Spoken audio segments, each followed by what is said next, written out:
Flávio Dino sobre o pagamento das emendas, as chamadas emendas de comissão. Vamos para lá, Felipe Matoso está com a decisão na mão. E segundo a CNN Brasil, os ministros do STF veem a possibilidade de julgar o inquérito do suposto plano de golpe. Fala pessoal, sejam bem-vindos a mais um vídeo aqui no canal. Mas antes desse giro, deixe o seu like, se inscreva no canal e ative o sininho. E também deixe aqui os seus comentários. Vamos ao giro de notícias atualizadas.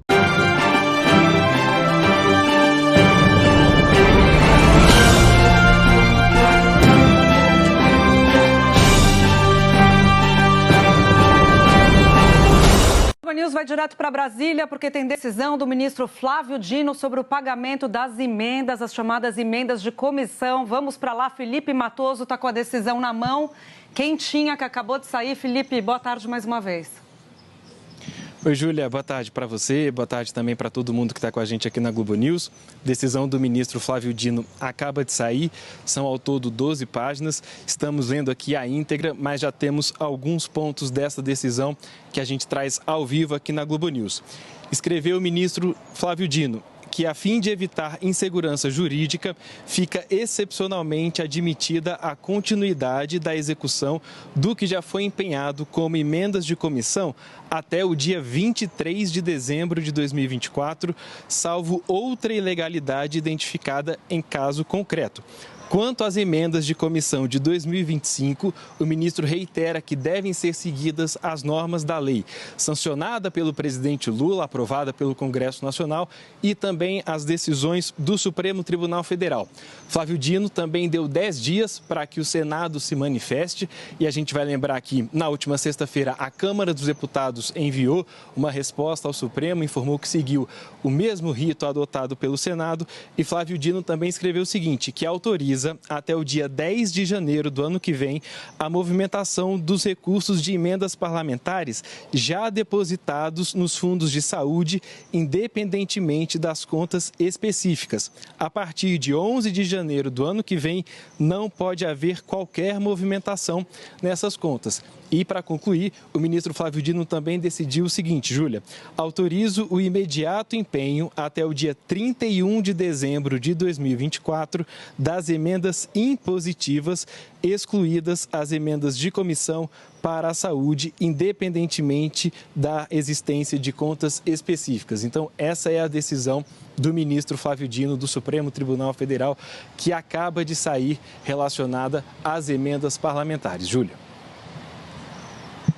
Boa, Felipe. Obrigada pelas informações. Então, a gente está lendo, estamos aqui mergulhando na decisão do ministro Flávio Dino, que já dá para saber que é uma liberação parcial, como o Felipe dizia, no que diz respeito às emendas de comissão, que são os mais de 4 bilhões, que é o que está toda a crise em torno das emendas de comissão. Ele liberou o que já foi empenhado, tá? É importante isso, o que já foi empenhado. E aí ele liberou as emendas impositivas, especificamente as de saúde.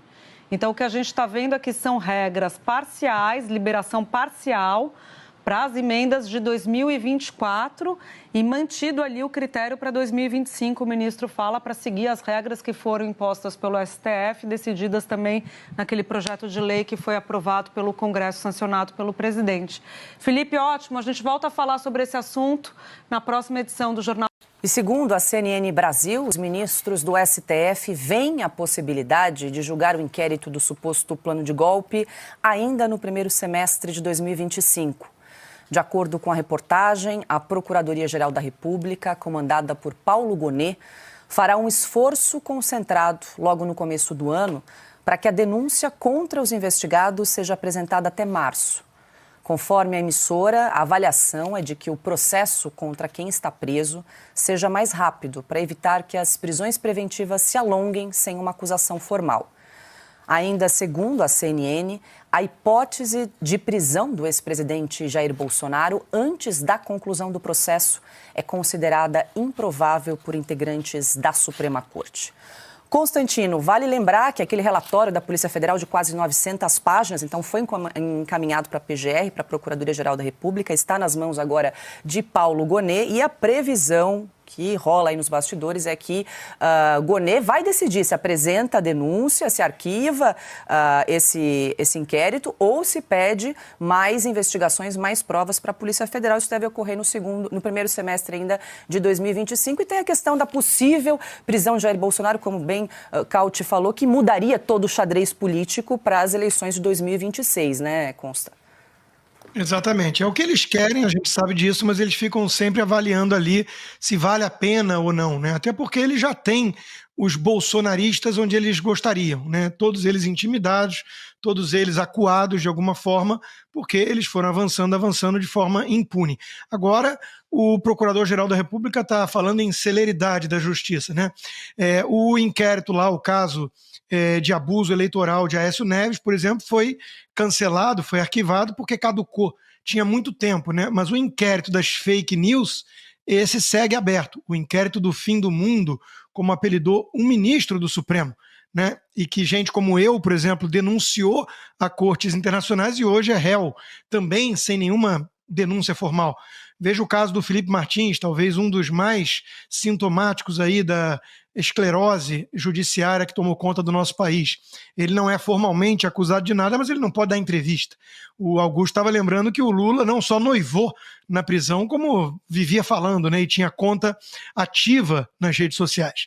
Então, é óbvio que não existe celeridade nenhuma da justiça, porque o que existe, na verdade, é sempre um cálculo político, e apenas isso, né, de quem quer expurgar a direita do jogo democrático, quer eliminar os tais animais selvagens, como eles enxergam qualquer um pouco mais conservador, um pouco mais liberal do que tucanos. Né? É disso que se trata, Paulo. A gente não pode nunca dourar a pílula aqui e fingir que existe alguma normalidade institucional em nosso país. O que eles estão fazendo é eliminar, um a um, aqueles que oferecem alguma ameaça política dentro do jogo democrático a esse jogo sujo, a essa aliança instável e nefasta entre tucanos e petistas. E aí, Piotr, será que no primeiro semestre aí de 2025 a gente já tenha uma definição do que Paulo Gonê, o Procurador-Geral da República, vai fazer em relação a esse relatório da PF? Aí tem uma pergunta que a gente precisa se fazer antes. Teremos a lei aplicada ou, digamos, esse novo constitucionalismo, esse novo entendimento da lei aplicada? Porque, veja só, segundo a emissora aí, a avaliação é que o processo contra os que já estão presos seja mais rápido para evitar que as prisões preventivas se alonguem sem uma acusação formal. Nossa, se a PGR começou a se preocupar com isso agora, já temos um avanço. Porque lá, com os presos do dia 8, o devido processo legal foi para o espaço, com a conivência da PGR em boa parte dos casos, em que pese o fato de que em alguns momentos ela se manifestou contrária à prisão, mas teve caso ali de que não tinha denúncia e preso com quase um ano, mais de um ano ali. E privado de liberdade sem acusação formal. O caso da moça, por exemplo, lá da história do Perdeu Mané, que pintou de batom a Temis a estátua em frente ao Supremo Tribunal Federal, sem nenhuma acusação formal, estava presa. E sem contar todas as acusações estapafúrdias, né? Golpe de Estado e também atentado violento contra o Estado Democrático de Direito. Quer dizer, onde é que começa um, termina o outro? Enfim, tem essas coisas. Aí vamos lá. Paulo Gonê foi aprovado pelo Senado na mesma sabatina em que Flávio Dino foi aprovado como ministro do Supremo. Os dois passaram por sabatina, como prevê a lei, e numa manobra ali da Comissão de Constituição e Justiça, do senador que pretende voltar à presidência do Senado, ele era presidente da CCJ, eu estou falando de Davi Alcolumbre, fizeram uma sabatina conjunta. Olha o absurdo. E os senadores aceitaram essa sabatina conjunta. Paulo Gonê foi pouco interpelado ali, a preocupação era em algum momento com Flávio Dino, que teve uma votação menor, mas mesmo assim conseguiu ser aprovado no Senado, na sabatina e depois no Senado. A questão é, este Paulo Gonê que foi interpelado lá, foi devidamente interpelado? Não parece. Até porque tem muita coisa que se reclama hoje da Procuradoria-Geral da República. E olha que a Procuradoria-Geral da República, o Ministério Público, depois da Constituição de 88, era para ser mais altivo, porque a Constituição garante essa altivez, essa independência. Não é o que acontece. A PGR se manifesta, às vezes, em relação, ela, como órgão acusador, a titular da ação penal, como se diz no direito, ou seja, é quem pode acusar e dizer se há ou não há crime, o juiz julga, mas a questão é se o órgão acusador não vê crime, por que o juiz veria? E a gente está vendo que o Supremo toma uma decisão independentemente do que pensa a PGR. Quando consulta a PGR, parece que é pro forma.